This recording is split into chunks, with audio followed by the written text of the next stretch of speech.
Hello and welcome to our channel education point Gujarat official.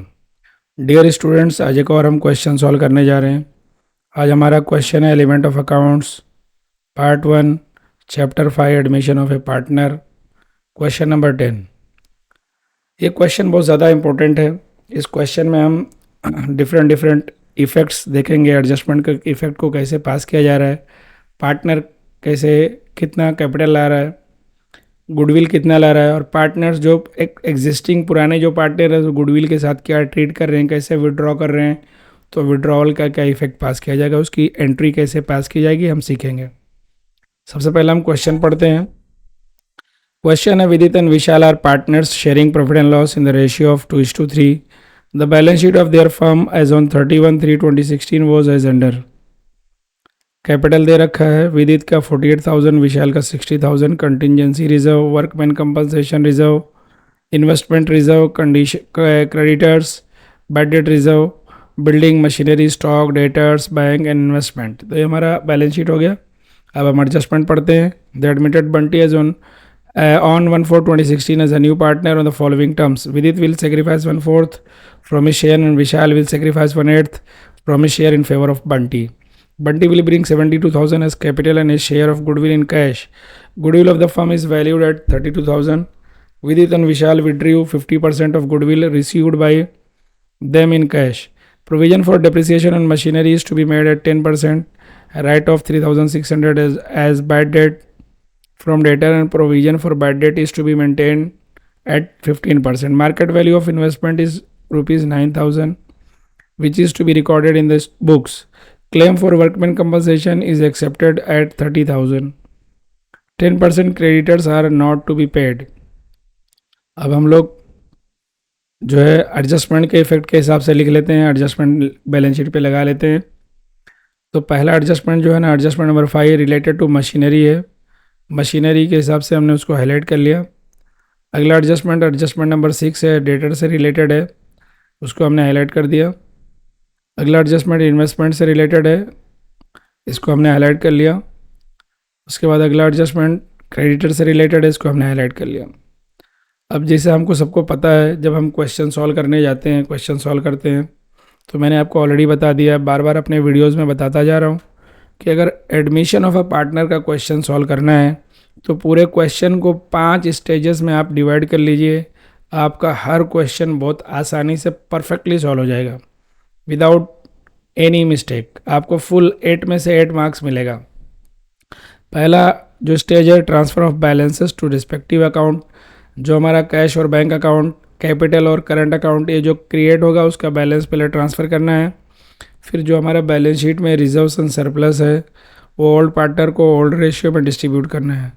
तीसरे stage में नए partner से रिलेटेड इफेक्ट पास करना है। अब ये सब जब हो जाए उसके बाद जो बचे हुए एडजस्टमेंट है उसका इफेक्ट पास करना है।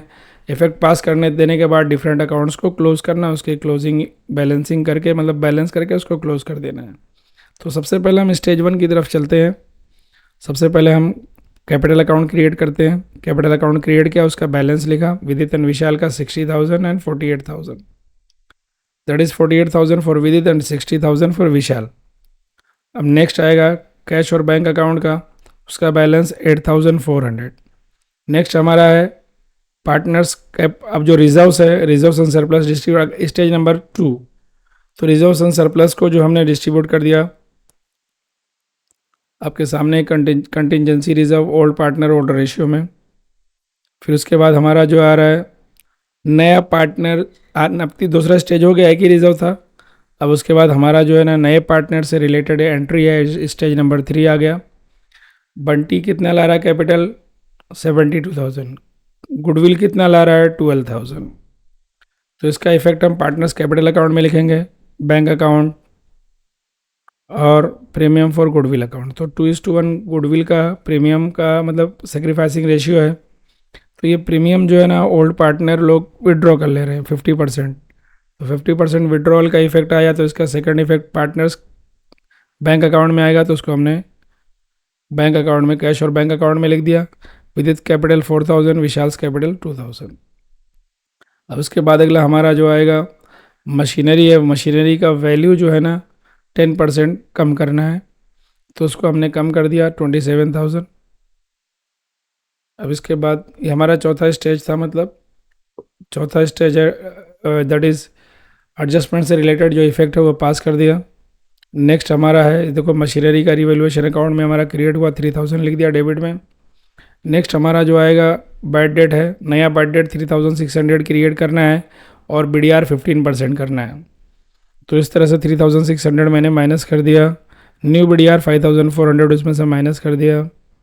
उसके बाद में इसका इफेक्ट जो है ना बैलेंस रिवैल्यूएशन अकाउंट के डेबिट में लेके जाएंगे। नया बैड डेट 3600 और जो नया BDR है पहले से हमारे पास 1800 ओल्ड BDR बैलेंस शीट में लाइबिलिटी साइड पे दिया हुआ है, तो उतना इफेक्ट हमारे पास पहले से 1800 है, तो फिर 5400 में से 1800 माइनस कर देंगे तो क्रिएट कितना करना पड़ेगा 3600।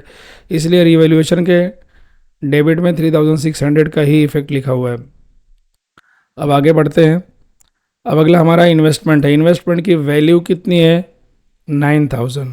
तो जो हमारा इफेक्ट है मतलब जो 7200 इन्वेस्टमेंट रिजर्व कितना हमारे पास 7200। इन्वेस्टमेंट की वैल्यू कितनी 18,000, इन्वेस्टमेंट रिजर्व कितना 7200। रिवैल्यूएशन का मतलब कम कितना पड़ रहा है 1800, तो इसको रिवैल्यूएशन का एक्सपेंस बता करके रिवैल्यूएशन में लिख दिया।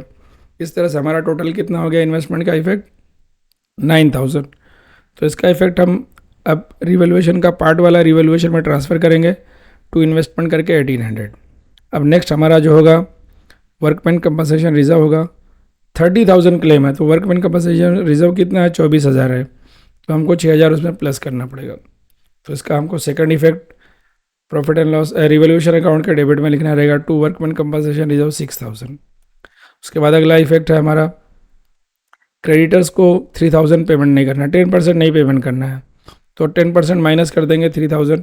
ये रिवैल्यूएशन के क्रेडिट में इसका सेकंड इफेक्ट आएगा 3,000 और हमारा रिवैल्यूएशन लॉस कितना हो रहा है 15,000 का। टोटल कितना हो रहा है 18,000, टोटल लिखा नहीं है, टोटल आप कर लिख सकते हैं। उसके बाद इसका नेक्स्ट इफेक्ट आएगा पार्टनर्स के कैपिटल अकाउंट के डेबिट में आएगा 6,000 9,000। इस तरह से हमने इसका रिवैल्यूएशन लॉस लिख लिया। सबसे पहले हम cash and bank account close करेंगे, तो कैश एंड बैंक का 86,400 अमाउंट आ रहा है, इसका हम कैश में ट्रांसफ़र करेंगे, थोड़ी बैलेंस शीट में ट्रांसफ़र करेंगे। 86,400 हमने ट्रांसफ़र कर दिया। इसके बाद रिवैल्यूएशन अकाउंट का लॉस हो चुका था, उसका लॉस हमने ट्रांसफ़र कर दिया था, रिवैल्यूएशन अकाउंट क्लोज हो चुका था। उसके बाद अब हम पार्टनर्स कैपिटल अकाउंट क्लोज करेंगे, तो पार्टनर्स कैपिटल अकाउंट का बैलेंस ट्रांसफ़र कर दिया। तो इस तरह से इसका बैलेंसेस आ गया। अब इस बैलेंसेस को हम पार्टनर बैलेंस शीट के लायबिलिटी साइड पे लिखेंगे, कैपिटल अकाउंट विदित विशाल एंड बंटी ये लिख दिया और हमने टोटल कर लिया। तो इस तरह से हमारा बैलेंस शीट पूरी तरह से टैली हो गया। मेरे ख्याल आपको क्वेश्चन समझ में आया रहेगा। अगर आपको मेरा वीडियो अच्छा लगा हो तो प्लीज़ वीडियो को लाइक करिए, चैनल को सब्सक्राइब करिए और इस वीडियो को ज़रूर अपने दोस्तों में शेयर कीजिए। Thanks for watching this video.